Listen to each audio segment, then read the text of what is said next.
Linda, you're new to the Hub. What does it mean to you? I actually joined to connect with great business people around Adelaide, to learn from my peers, but also learn from the speakers and to grow my business and grow me personally. So it's perfect. The connections we make are unbelievable. There's some real synergies around the types of clients that we'll be dealing with. Mr. Paul Bauer. When I first joined the club, I remember the writing on the wall was we exist to win premierships. But I can't kick a goal for Taylor Walker on the weekend. So it didn't really engage our whole staff base. So we refreshed our whole vision, and out of that came the We Fly as One tagline. But our vision was we bring people together to achieve great things. And since then, our staff have been more engaged in that as opposed to just winning games of football. I think we all want success, but what I would say is what I'm confident we are building is a model for sustained success, which is what we all hope for. Just today at this function, I've caught up with a few old friends and even made a few new ones. And having presenters come in and present ideas that they might not normally be exposed to is a good thing. Walshy was a real father figure for the younger team at that time. I'll never forget that morning, July the 3rd, 2015. Nigel Smart called me at 6 in the morning. The words that he said next, you'll never forget in a lifetime. Phil Walsh has been murdered. And a week later, we flew over to West Coast to play the Eagles. So West Coast beat us easily that day. The siren went and not one person in the stand said a thing. And then as the Crows started to walk off, they got a standing ovation from the West Coast supporters. It was quite an emotional experience. What it did for our club, though, is the whole focus on mental health and wellbeing. So we put resources in place to help staff, and we tried to work harder on that work-life balance, getting that right.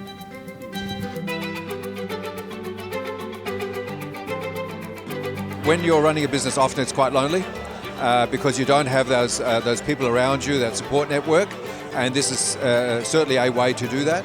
Well, we're sitting on a table of 5 here. I didn't know 3 of them about 5 minutes ago. I've learned to connect on a different level with people elsewhere, and we've seen that our business is now growing as a result of that. The short time I've been here, I've learnt there are a lot of very clever, very talented people. And when you get a lot of clever, talented people together, you get a lot of ideas, lots of business ideas, and I think we've got lots of reason to be optimistic for the future. Katie Donaldson. The first job we did was world first for solar in defence globally. And we cracked it, and then we couldn't talk about it. That was the first job we did, and we couldn't talk about it. So you have to become comfortable with feeling uncomfortable. As small business owners, your business is your life. And to have that safe environment where you can offload and share problems with other people, it's naturally going to improve your own life and reduce your stress levels. We need fulfilment in the journey that our businesses take, and to then extend that into the community. Hutt Street Centre is a centre for those experiencing and at risk of homelessness. Well, what do we have here? 3 of Australia's most celebrated Test cricketers. I think it's amazing that a business or business groups can come together, work together to improve what they're doing as a business, and then put back into a not-for-profit like Hutt Street. I think that's so important and so generous. We have $250. Thank you, sir. $250. Remember where your money goes, to the Hutt Street Centre. And of course, wouldn't that look good in the pool room? That's where it'll go, wouldn't it? Straight to the pool room. Sold for $500. Sold for $375. Sold at $1,400. Not just a roof over the head, but somewhere that is their home, that they have a photo of their family on the bedside table. The Mustang Hot Lap. Sold $350. Sold $500. Somewhere they feel safe, somewhere where they can be who they want to be. Sold for $2,550. Improving lives through business, that's exactly what they're doing here today. Sold for $1,700. Congratulations. So that's $11,600 to go to the Hutt Street Centre.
Lesson number 1 is called Don't Put Your Head in the Sand. If I ever feel pain in any business situation, I'm like this: what's the lesson? Quick, what's the lesson? What's the lesson? Because I want to hurry up and change it, because if I don't, it'll get harder and harder and harder. So I sort of call that, don't put your head in the sand and think it's all going to get better or blame it on everyone else, because invariably there's at least one thing which lies with you. Lesson number 2 is called What Are the Numbers Saying? In business, numbers do the talking, and you absolutely have to understand the numbers. And just say you're at school and you had a really crap maths teacher, doesn't mean you're bad at maths. And you can choose to turn that around, and when it is so real to you, it's actually exciting, except when your number 1 product's running at loss. But then you can do something about it. Lesson 3 is called Eyes on the Prize. Verbalise your goals constantly, because what you say is what you move towards. And don't do the negative thing. So don't say, I don't want to be fat, because guess what your body hears? Want to be fat, want to be fat, want to be fat. So what is, I want to be skinny. But this is like so whatever you say is what you're going to move towards. So be very, very conscious of what's coming. I'm hopeless at maths. Okay, Or I'm going to get really good at managing finances. So that, that's I guess what we've learned. Lesson number 4 is decisions have to be made. And so the bigger the business, the bigger the problems, is essentially what it's about. And it's your tenacity and I guess your experience and your resilience that will see you through, unless it gets too much. Because a little bit of pressure is okay, and a lot of pressure is not. It's not healthy and it's not okay. And so I'm a bit of an advocate of a season. And I knew going through due diligence last year that there was an actual end date. And thank goodness, because again, I just held on. But if there was not an end date, that would be really bad and that would be really unhealthy. And so I always encourage people to say, if life is really, you're in the trenches right now and there is no end, you've got to do something to make sure there is. It's that whole pain of change. I'm going to leave you with a final thought, and I'm actually going to read it because I'm terrible at remembering it. And I've got a girlfriend who says this all the time. And it's, if you think it, there is some chance that it may happen, just by thinking it. But if you write it down, the likelihood of that happening will double. But if you tell a person, you increase the likelihood of it happening by 10 times.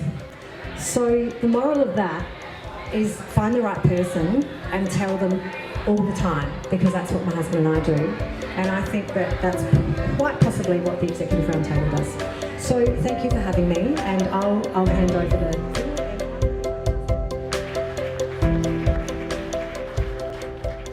I found that last talk really, really interesting. Yeah. I have a small business that I found really, had some, rung some bells with. I was particularly interested in the fact that she said how much it actually cost to sell a business.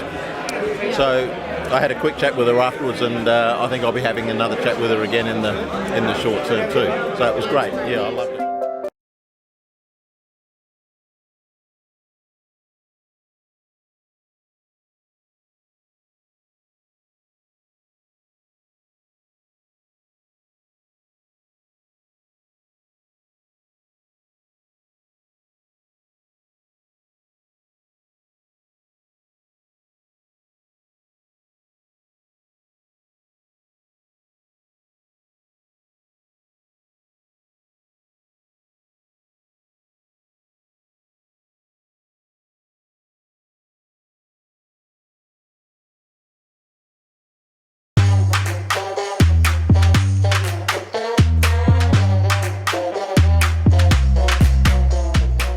I really like the Jalik, that experience, and the talkers there were absolutely amazing.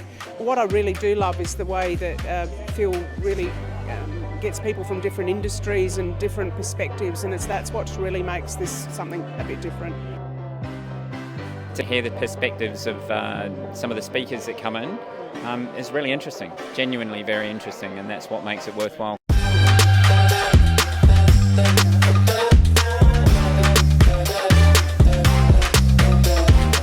We've known some of these people now for a few years, so some friendships have been developed along the way.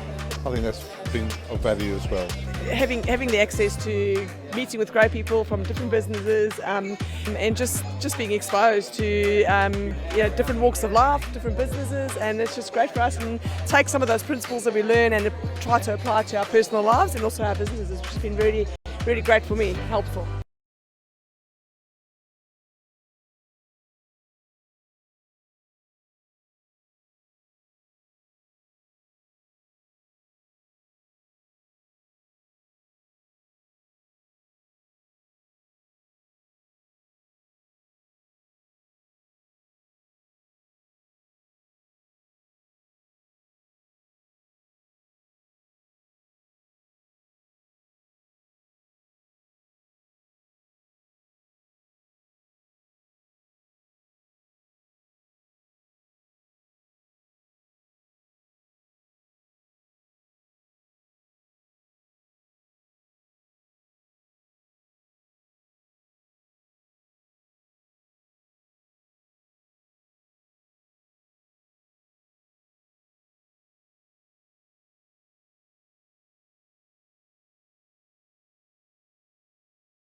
Every business journey is a journey of resilience. It's not how many times you get knocked down, it's how many times you actually get back up again and keep moving forward. Managing Director of Allen Tow Bars, Penny Donato. So, just a random question. Can anyone tell me how many steps they think it is to cross Richmond Road? Just yell it out. Dad's mental health takes a dive. He has a nervous breakdown. So I quit my job and take on the GM role at Allen Tow Bars. Culture shock. That's the only words I have to describe what I walk into. It's blokey, and not in a good way. The language is choice. It's hostile, they're aggressive. And the reason I know it's 42 steps across Richmond Road. That's where the ladies' loo is, the public facilities at the Rex. And to be honest, some days are an emotional disaster. And I remember saying to my oldest sister, I feel cursed to have been left this business. What parent does this to their children? We implemented systems. We turned a manual business into a computerised one. We promote an inclusive workplace and we focus on well-being. We talk about mental health and issues like that. We had a challenge to deal with in 2018. Sam, sister number 2, and a terminal cancer diagnosis. It forces us to have tough conversations. We learnt to sell the sizzle, not the sausage. We learned that tow bars let you do fun stuff. Caravanning, boating, family holidays. We also do some advertising with the likes of South Aussie with Cozzy. It's been a long but really rewarding journey. Work's actually not a bad place to go to anymore. The business is a pretty cool gift after all. This is the ladies. It's 10 steps from my office. Not such a long journey anymore. I thought Penny's speech was extremely inspiring, especially being a female in the industry, and the stories she told were very specific to what I've been through myself. I've had one of those catastrophic failures, and now I'm actually using the people in the Executive Roundtable from their perspectives to help me rebuild a better version of what I had before. It's the same product, but it's now being done in a totally different way. Sometimes when people speak, they leave out all of the interesting information that makes us all human. So Penny being so honest about the hardships that she has undergone was truly inspiring. The number one benefit is learning from other people's mistakes and also learning from their successes. It's a bit like having your own casual board of directors. The conversations are brutally honest, and the feedback is equally as brutal, and the number of friends, not only contacts but friends that I've got, it's fantastic.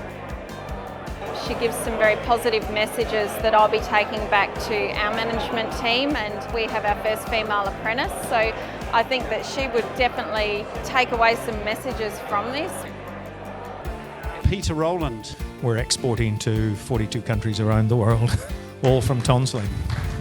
The thing I'm actually most proud about in MicroX is the culture, because the culture will drive the behaviours and the behaviours will drive the performance. And we have a culture where we stop and listen. And that empowers people at every level of the organisation. Both the presentations were wonderful, really insightful. What resonated for me is that challenge to change a culture. It's certainly one of the most challenging things to get right.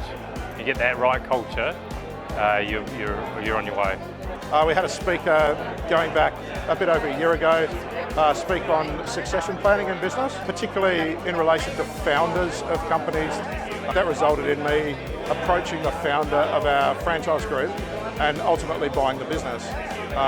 So that was a game changer for me. Very generous of spirit, very willing to share their stories and ideas. They're very interested in everybody else. It's very authentic. I've been with the Executive Roundtable for a number of years now, and it's just a fantastic group of people, and the whole time everyone's just trying to support each other. You've got your friends and you've got your family, but you don't always want to offload to them the issues that you're having with your business. But having these sort of setups, you can offload knowing that others have experienced it. They're going to help you, but they're not going to take it on board, and it's like a sounding board for you. I've ended up buying commercial real estate as a result of kicking that around in a group. It's real support, it's real tangible support. Today I was asking about scheduling systems. We're struggling with something at work at the moment where we haven't got our scheduling system right.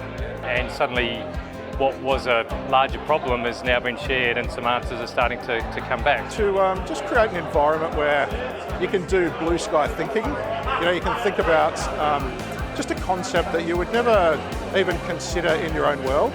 But when you're kicking it around in a group with others that have had different experiences, that's just gold, you know. It's just supportive, and that's the best thing you can have in a business is others' support.